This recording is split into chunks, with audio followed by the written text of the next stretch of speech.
I'm glad you're here with me today.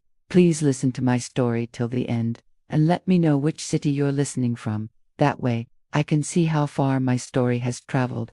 I never imagined I'd be humiliated by my own son in front of strangers, not after everything I did for him, not after everything I gave up. But life has a way of teaching lessons when you least expect them, and sometimes, the people who think they've won have no idea the game hasn't even started. For most of my life, I was invisible, not in a sad way, just quiet. The kind of woman who shows up early, leaves late, and never asks for recognition. I raised my son, Ethan, alone from the time he was 4 years old. His father walked out one rainy afternoon with a suitcase and a list of excuses. He never looked back. I did. I looked forward. I worked 2 jobs, bookkeeping during the day, cleaning offices at night. I skipped holidays, birthdays, vacations. I learned how to stretch a single paycheck across a month and still smile at bedtime so my son never felt the weight of it. Ethan grew up believing we were comfortable. What he didn't know was how close we came to losing everything. How many nights I cried silently at the kitchen table, bills spread out like accusations, but I never told him, because children shouldn't carry adult burdens. When Ethan got older, things improved. I started managing finances for a small manufacturing company, then another, then another. Over time, I became very good at what I did, quietly indispensable. Eventually, I helped build something far bigger, something Ethan never knew was mine. But I'm getting ahead of myself.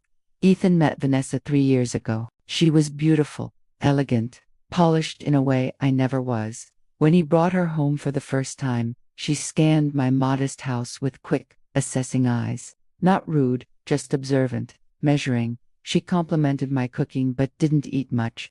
Asked about Ethan's career, his future, his trajectory. She never once asked about me. At first, I didn't mind. Young people are focused on themselves. That's normal. But slowly, things changed. Ethan stopped calling as often. When he did, his tone was different, guarded. He began using phrases that didn't sound like him. Boundaries, independence, emotional space. Words I'd never heard him use before. Vanessa was shaping him, sanding down the parts that didn't suit her. Still, I stayed quiet.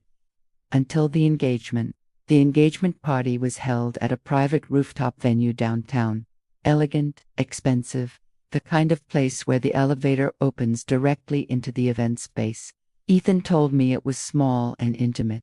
He didn't mention that it was also carefully curated. I wore a simple dress, nothing flashy. I arrived with a gift, a vintage watch that had belonged to Ethan's grandfather. Something meaningful, something real. The moment I stepped off the elevator, I felt it.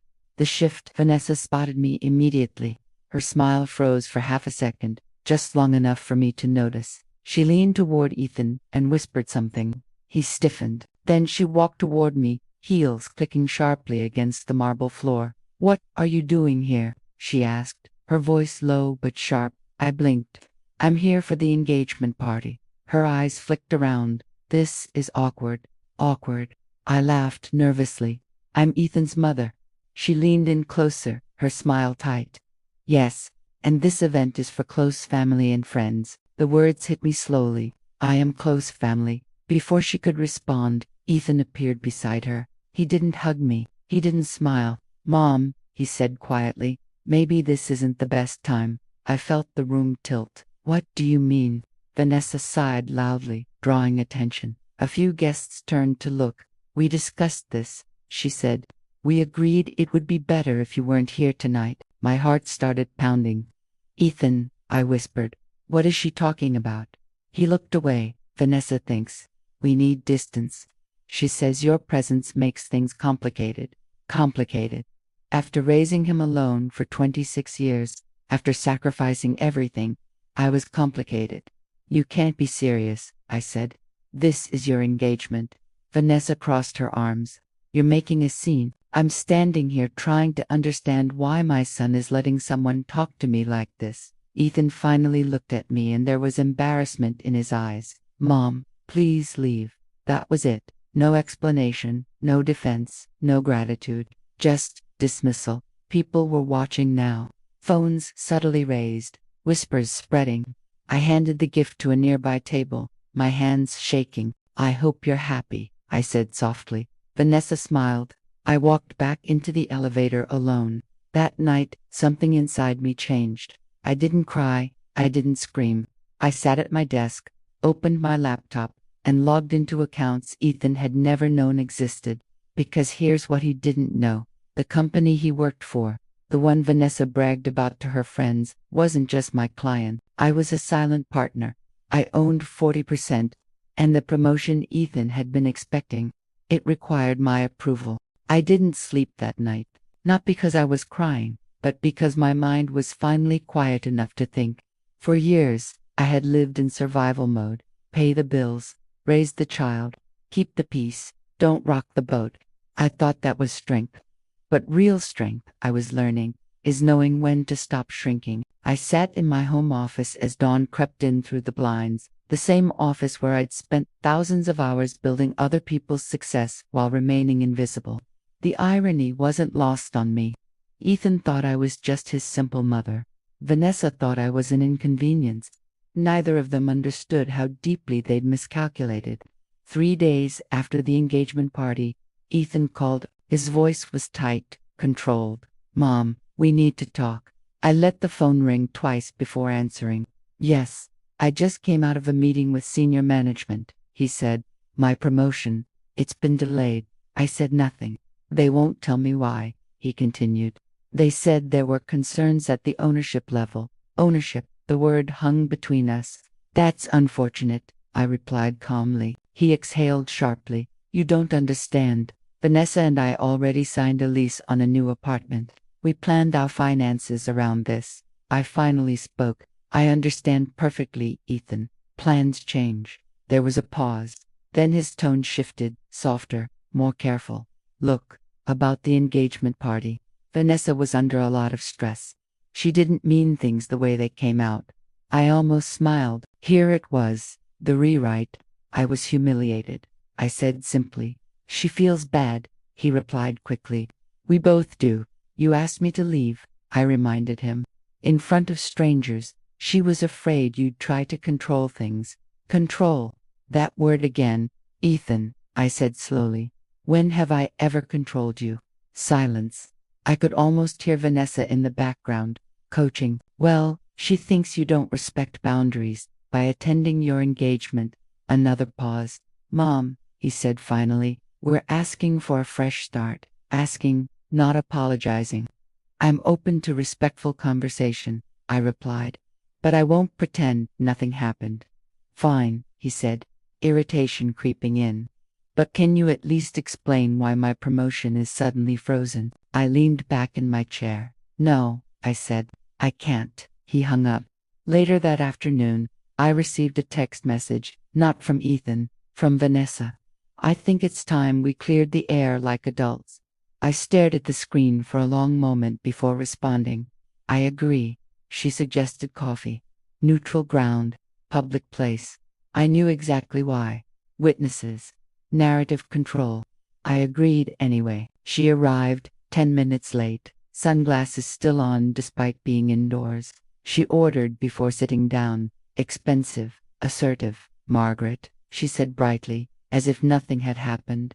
"Thank you for meeting me. You wanted to talk," I replied. She sighed dramatically. "This tension isn't healthy, especially not for Ethan." "I agree." She leaned forward.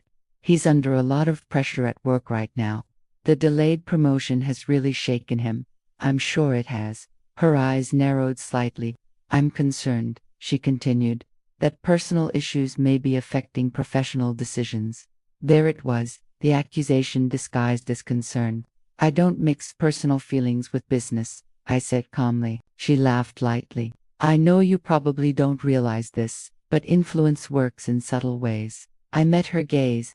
"I'm very aware of how influence works." She studied me more carefully now, reassessing. "Let's be honest," she said. "You don't approve of me. And now Ethan's future is suddenly uncertain." "I don't approve of how you treated me," I corrected. "That was a misunderstanding. It was a choice." Her smile thinned, while she said, folding her hands. If we're going to move forward as a family, we need to let go of grudges. Family requires respect. She exhaled sharply. What do you want? The mask slipped. What outcome would make this right for you? I didn't answer immediately. Instead, I asked, do you love my son? She blinked, clearly unprepared. Of course. Then why isolate him from the only parent he's ever had? Her jaw tightened. I'm protecting him. From what? From emotional dependency, she snapped. From guilt, from obligation, and from financial support, I added. She stiffened. That's not fair. You didn't want my presence, I said, but you were happy to build your lifestyle around my silence and sacrifice. She looked away for half a second, just long enough. Then she leaned in. If Ethan loses this promotion, she said quietly, he loses everything we've worked toward. And that will be on you. I smiled. No, I replied. It will be on the people who confused entitlement with love. Her eyes flashed with anger. You think you're teaching a lesson, she hissed. But all you're doing is proving why Ethan needs distance from you. I stood. This conversation is over. As I walked away, she called after me. You'll regret this when he chooses me permanently. I didn't turn around. That evening, I called my attorney. Not because I was afraid, because it was time. We reviewed partnership agreements, voting rights, contingency clauses. The company Ethan worked for had been founded years ago by 3 men, one of whom had quietly brought me in when they needed capital and expertise. They needed my money. They kept my name off the website. It suited everyone. Until now. Legally, my attorney said. You're within your rights to call a review on executive promotions. I know. And if they push back, they won't, because the company was about to enter a funding round, and my signature mattered. 2 days later, Ethan showed up at my house, unannounced. Angry, not apologetic. Vanessa waited in the car. I know you're behind this, he said the moment I opened the door. Behind what? Stop pretending, he snapped. My career is on hold. My life is on hold. I stepped aside and let him in. He paced the living room like a caged animal. You embarrassed Vanessa, he said. You made her feel unwelcome. She embarrassed me, I replied. And you allowed it. She's my future, and I'm your past. I asked quietly. He hesitated. That's not what I meant. Then, what did you mean when you asked me to leave? He looked away. Vanessa honked from the driveway. He flinched. She's waiting, he said. We need to go. Before you do, I said, I want you to understand something. He turned back. I am not powerless, I said calmly. I never was. His brow furrowed. What does that mean? It means that if your life is suddenly unstable, it's because you chose to build it on disrespect. He stared at me. Are you threatening me? No, I replied. I'm setting boundaries. The word landed hard. Vanessa taught you that word, I added. I learned it. His phone buzzed.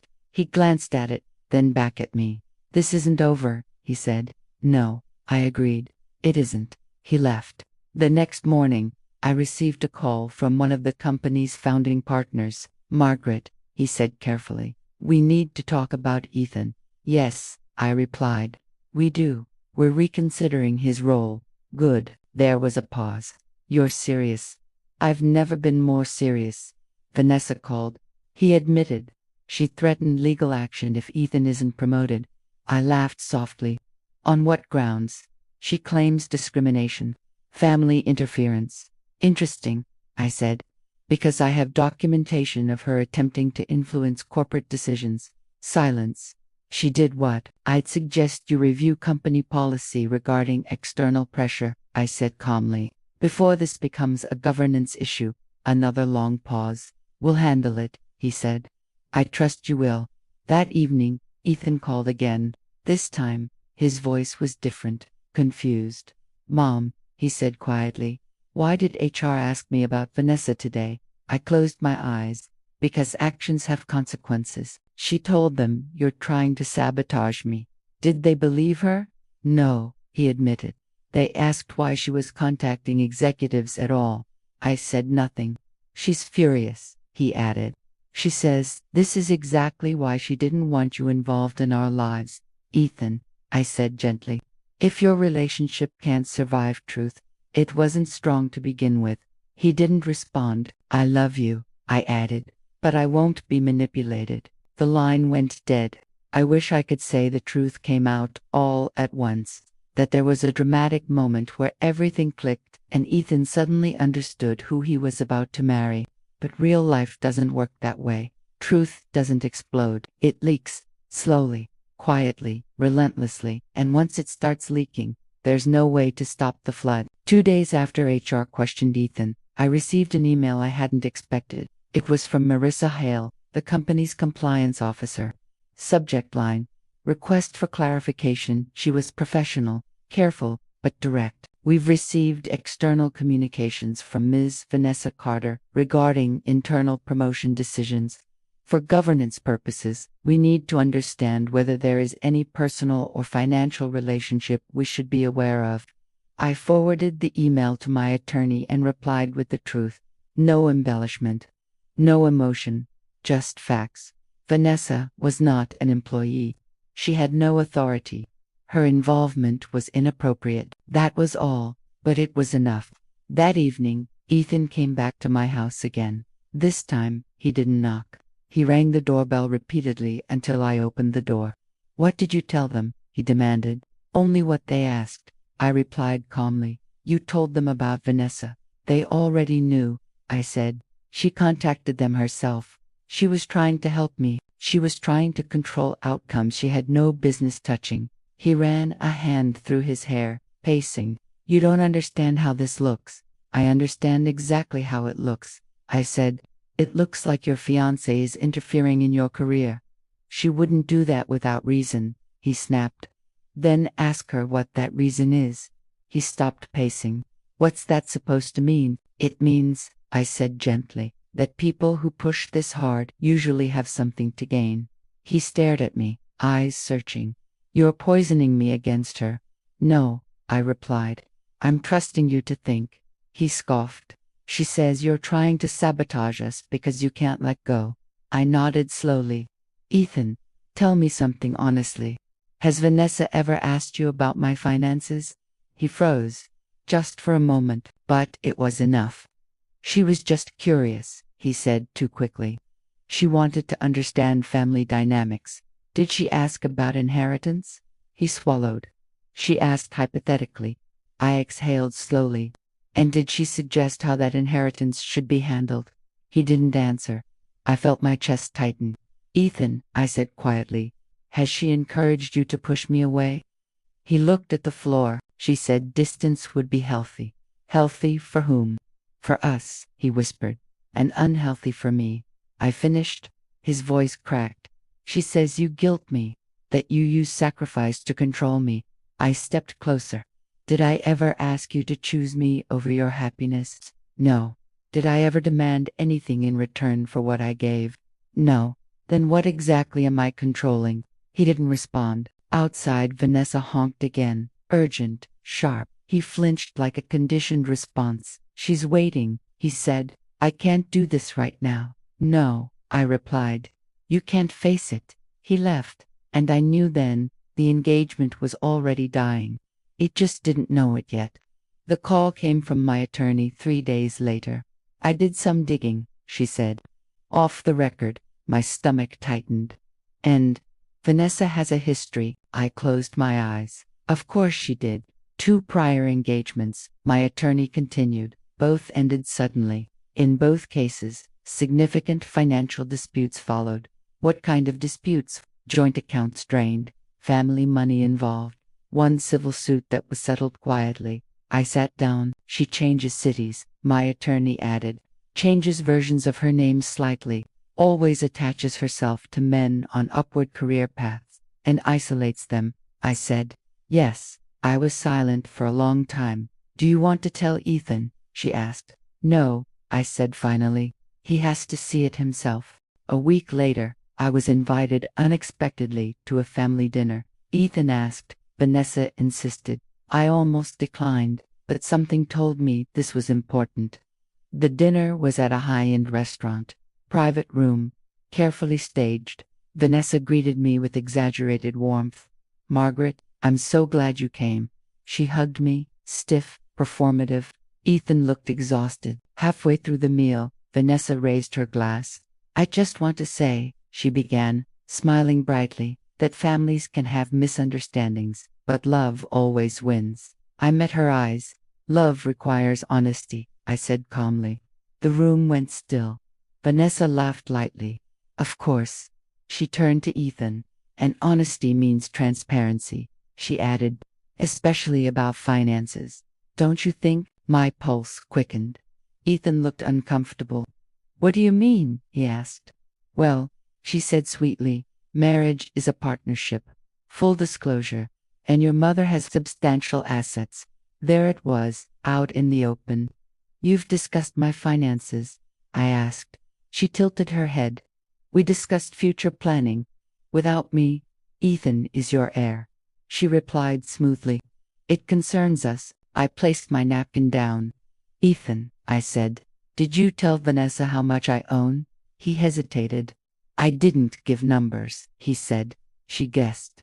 She smiled proudly. I have a good sense for these things. I leaned back in my chair. Then let me clarify something, I said. Ethan is not entitled to anything of mine.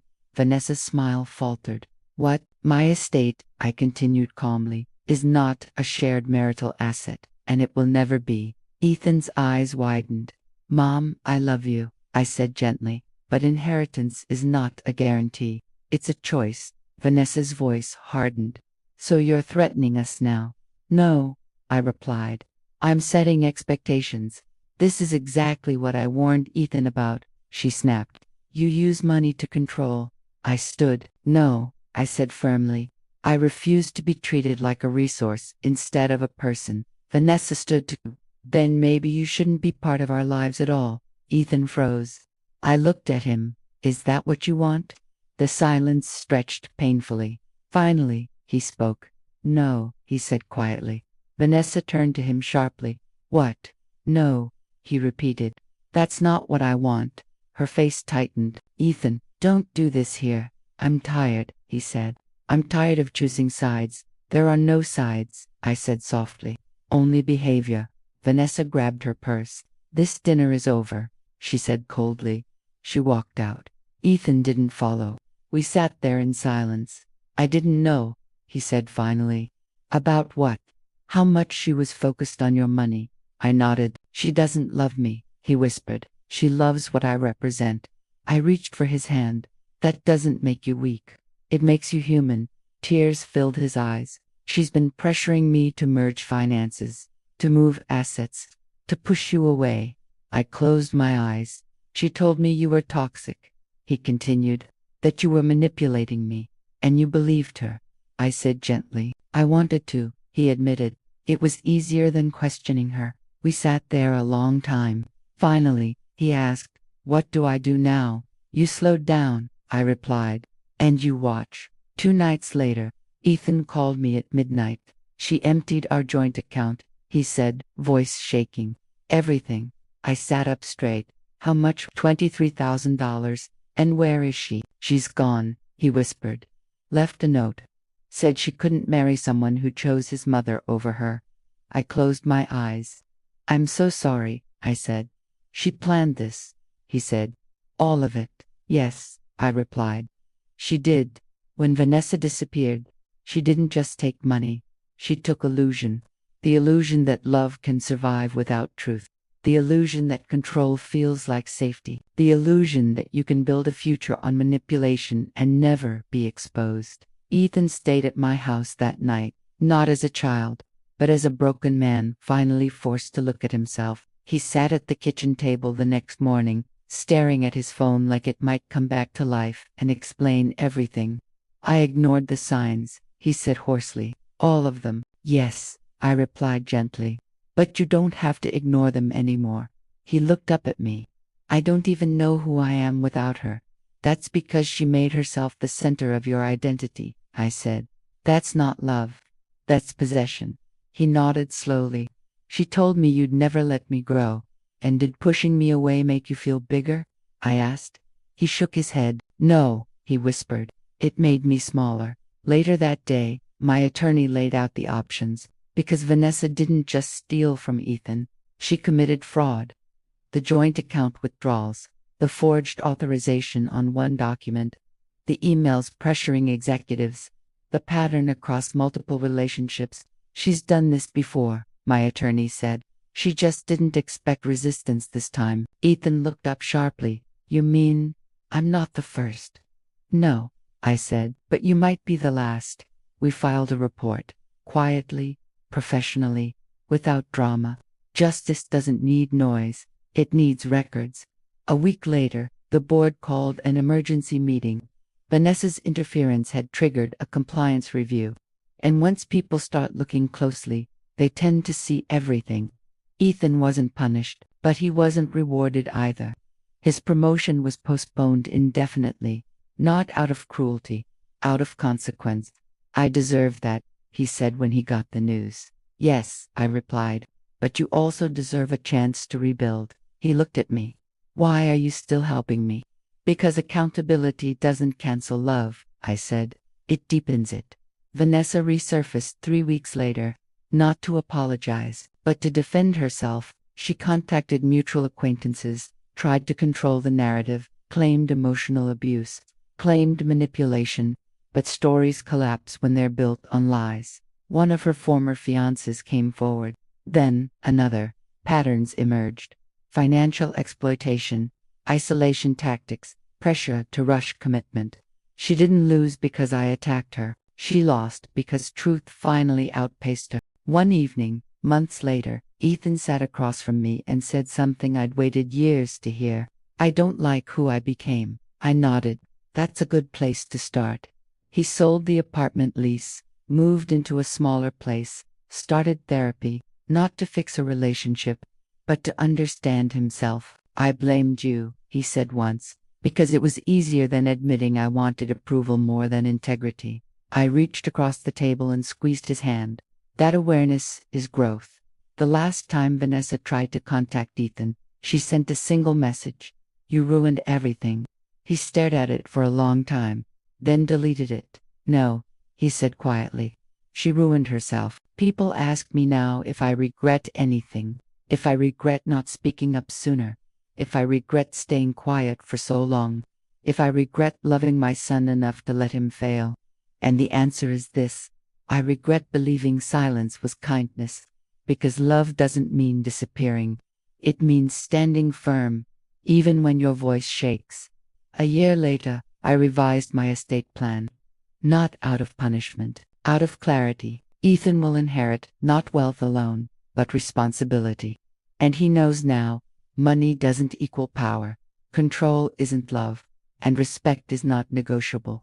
On the anniversary of the engagement party, the night I was humiliated and sent away, Ethan came to my house with a small box.